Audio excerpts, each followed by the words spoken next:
आपका स्वागत है आपके अपने चैनल प्रकृति की राह पर में।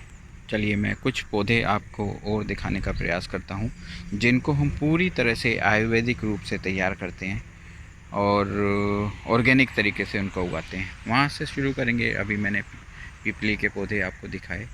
जितने भी प्लांट आज हम बात करते हैं कि ऑर्गेनिक तरीके से ही हम अपने खेती के में सभी पौधों को तैयार करते हैं। आप देखेंगे हर एक पौधे की जड़ में हमने गोबर की खाद डाली है। इसको डालने के बाद अब ये तैयार हो गई है। अब हम इसको यहाँ इसकी जड़ों में खोद के मिलाने का, देखिए अभी तक हम इसको खाद बना रहे थे तो हमने खाद ऐसे ही डाली है। अब हम इसको यहीं जड़ में खोद के इसकी जड़ों को चारों तरफ अच्छे से खोद के इसमें मिक्स कर देंगे। आप देखेंगे कोई भी पौधा यहाँ पर ऐसा नहीं है जिसमें गोबर की खाद नहीं डाली गई है। ये आंवले का पौधा है, बड़े प्लांट भी है हमारे पास। ये अभी 1 साल का है। 4-4 साल के प्लांट भी हैं जिनमें अभी फूल आया हुआ है। ये नारियल के प्लांट देखिए, इनमें भी हम अभी से तैयारी कर रहे हैं। ये भी 2 वर्ष का पौधा है। ये कुछ पौधे हमने संभाल के रखे हैं। आप देखेंगे कि ये प्लास्टिक की थैली में ही अभी तक रखा है ताकि हम इसको अच्छे से संभाल लें। थोड़ा ये डेवलप हो जाएगा, बड़ा हो जाएगा तो फिर हम उसको उठा के उसकी उचित जगह पर व्यवस्थित कर देंगे। ये आप देखेंगे चीकू का प्लांट है, बहुत फल आए हैं। ये भी करीब 2 साल का प्लांट है। जैसे मैं आपको पहले भी बता चुका हूँ कि हमें 3 साल हुए हैं यहाँ पर फार्मिंग करते हुए। और सब जो भी फल हैं या औषधीय पौधे हैं सब बहुत अच्छे से हम प्रयास कर रहे हैं कि उनकी देखभाल करें। आप देखेंगे कि 2 वर्ष के प्लांट पे पौधे पे चीकू, यहाँ मैं आपको एक ये दिखा दूँ कितने फूल आए हुए हैं, ये दिखा देता हूँ। और इसमें चीकू भी लगे हैं और हर एक डाली पे आप देखेंगे कि बहुत अच्छे से फूल आए हैं। ये कमाल है हमारी ऑर्गेनिक प्राकृतिक खेती का, जैसे हम पहले करते थे। दवाइयों का, नए केमिकल का हमने उपयोग कर करके उसको अपनी फसलों का सत्यानाश कर दिया है। माफ़ी चाहूँगा ऐसा वक्त शब्द यूज़ करने के लिए। ये भी चीकू का प्लांट है। इसमें भी आप देखेंगे कि सब गोबर की खाद डली है। ये आप देखेंगे सब गोबर की खाद डली है। तो इसको थोड़ा सा मेल्ट होने के बाद में, इसको भुरभुरा सूखने के बाद में हम इसकी जड़ों में ही इसका थावला बनाएंगे और उसको सेट करेंगे। ये अनानास का पौधा है, यहाँ भी ये चीकू की है। अनानास का पौधा है, यहाँ भी आप देखेंगे गोबर की खाद डली है। ये सीताफल का पौधा है, इसमें भी ये है। ये अरहर का पौधा देख रहे हैं। इसमें भी आप देखेंगे कि बहुत अच्छे से फूल आ रहे हैं और सब ये पूरा तरह से ऑर्गेनिक है। हम कोई भी केमिकल का उपयोग अपने यहाँ नहीं करते हैं। आप सब जगह देखेंगे। मैं सिर्फ एक आपको लाइन दिखा रहा हूँ। सिर्फ आज का उद्देश्य मेरा इस वीडियो में यही है कि हम सिर्फ यहाँ देखिए, ये सिर्फ ऑर्गेनिक खाद ही डाली गई है।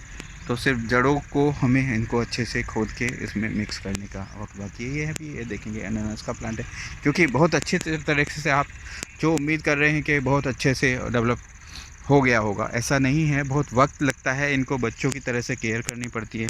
लेकिन हाँ, जो चीज़ मैं आपको दिखाना चाह रहा हूँ, ये सब गोबर की खाद यहाँ डली है और गौमूत्र, गोबर की खाद जितना भी होता है हम उसको तैयार करते हैं। ये पौधा भी 2 साल का है और ये इस पे अभी तक हाँ देखिए, इस पे भी आप देखेंगे बहुत अच्छे से फूल आ रहे हैं और छोटा सा प्लांट है। आप देखेंगे इसको, ये देखिए नारियल का है। ये नारियल जब हमने शुरू किया था यहाँ पे काम, ये 2-3 साल का पौधा है। ये हम चारा उगा रहे हैं और इसमें भी हमने कोई भी रासायनिक खाद का और केमिकल का कोई उपयोग नहीं किया है। इसलिए हमने अपनी गौ के लिए चारा उगाया है और उन्हीं के लिए तैयार कर रहे हैं। सारा प्रकृति से ही हम लेने का प्रयास कर रहे हैं। वहाँ देखेंगे आप सोलर पैनल लगे हैं, सोलर पैनल है नीचे, उधर साइड में कुआं है बनाया था। ये क्योंकि मैं आपको पता है बॉम्बे में रहता हूँ तो वहाँ से आके रुकने के लिए एक व्यवस्था चाहिए, तो एक थोड़ा सा इसको प्रयास है कि कम से कम आके रह सकते हैं। यहाँ पे 4-5 लोग यहाँ गौ सेवा करने के लिए और ये पौधों को जिनको पालना है उनकी सेवा के लिए लग रहे हैं। यहाँ आप देखेंगे, मैं जूम करके दिखाता हूँ। ये केले का पेड़ है, पौधा है। और उस पर आप देखिए, ये देखिए ध्यान से देखिए, ये आपको एक बड़ा सा केले का गहल दिखाई दे, गहल बोलते हैं उसको। उस पर बहुत सारे फल लगे हैं। मैं वो भी अभी एक फ़ोटो बना के उसमें डाल देता हूँ, आपको दिखेंगे। आप ये घर के चारों तरफ देखेंगे, ये चंदन के पेड़ लगे हैं, ये रक्त चंदन है। और करीब 40 पेड़, ये पौधे तैयार है मेरे पास, जो अच्छे से अपनी जगह पकड़ गए हैं। ऊपर आप देखेंगे तो गर्मी में जिसमें कम पानी की ज़रूरत होती है, उस तरह की कुछ फसल लगी है। घास चारा गवत के लिए, जो हमारे गऊ के लिए तैयार हो जाएगा, मई मार्च अप्रैल तक चलेगा वो। और उसके ऊपर शकरकंद, स्वीट पोटैटो वो लगाई है, तो क्योंकि उसकी भी एक तो बेल गर्मी में बहुत अच्छे से हमारे जानवर खाते हैं, उसमें दूध की और शरीर को जान देने वाली बहुत सारी चीज़ें हैं। यहाँ देखेंगे सब हमने अपनी गायों के लिए चारों तरफ चारा उगाया है, जो अगले थोड़े दिन में तैयार हो जाएगा। अभी तक हमारा पिछला लगाया हुआ चारा ही चल रहा था, जो बरसात में होता है। लेकिन अभी ये मक्का है, इसमें ज्वारी है और बाजरा है, ये इधर लगा है। उधर दूसरा वाला है जो हमारा फरवरी के बाद में चारा यूज़ में आएगा, वो दूसरा है, उसको यहाँ पे ताक बोलते हैं। उसको पानी की बहुत कम आवश्यकता होती है। ये नारियल भी हमने 3 साल हो गए इनको, यहाँ देखेंगे आप लाइन से 3 साल पुराने नारियल हैं। धन्यवाद आपका बना रहने के लिए हमारे चैनल पर। ये देखिए पेरू भी हमारा 2 साल का है, इस पे बहुत पेरू हम इस साल हमने एंजॉय किए हैं। ये देखेंगे, ये है, ये अभी नए पेरू शुरू हो गए हैं, ये पेरू हैं। और अभी दूसरा वाला, अभी पेरू ख़त्म नहीं हुए हैं, नए पेरू फिर से शुरू हो गए हैं। यहाँ भी आप देखेंगे पूरी तरह, मैंने आपको पिछले वीडियो में दिखाया था कि पिपली का पौधा है, ये भी हमारा पूरी तरह से गोबर की खाद से ही उपयोग किया है।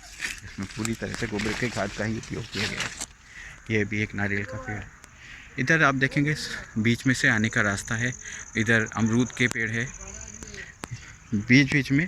यहाँ पर जो रोड के किनारे हमने पौधे लगाए हैं, उसमें एक नारियल का पौधा है, एक अमरूद का पौधा है, एक नारियल का पौधा है, एक अमरूद का पौधा, इस तरह से लगाया है। और बीच में नीचे जो जगह बची उसमें सब अनानास लगा है, देखिए दूर तक।